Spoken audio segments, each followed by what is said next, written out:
kisha si parandjenjë se gjithmonë kemi qenë në mbrojtje në vetes tonë për policat.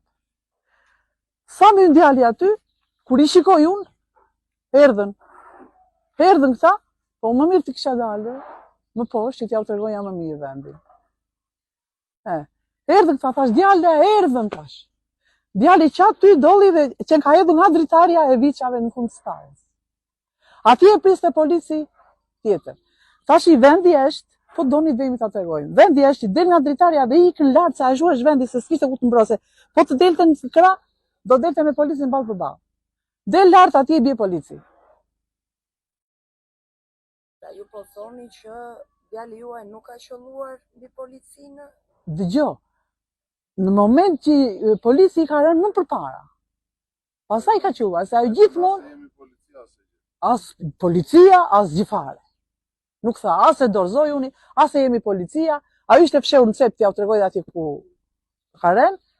Djali im kalon lart, atje pastaj qellojnë që Nëna Berdane, sa kohë kishte Violandi që rinte me ju këtu?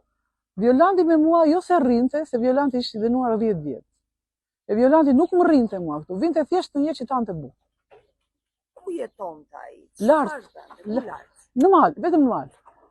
Në mal. As njerëz vinte që të ikën në fshat apo qytet apo vetëm në mal. Për sa vite kjo situatë? Kjo situatë ka 8 vjet e ca. Unë më vjen shumë keq, zëre se më ka vdekur djali im. I thoj sa familje se më vjen keq dhe për atë se nuk e njoh as nenën, as baban, as djalin, më vjen shumë keq. Jam edhe unë me ata. Më vim se të dhe djallë. Se nuk e njoh, nuk më njeh. Thjesht detyra tia. Do të takosh Violandin? Do shkosh? Do të takoj se e kam djallë. Më vim se kam ditë të vite që... Si ka mundësi që Violandi mbante armë? I rrezikoi jeta? Vetëm nga policia apo edhe nga të tjerë? E dinit ju që Jo, nuk e dinja që kishte armë. Nuk e dinja që mbante armë, se si kisha para asnjë me armë. Nuk e kisha para, asnjëherë. Se s'ka nënë që të thotë që mbaj armë t'i vri tjetër.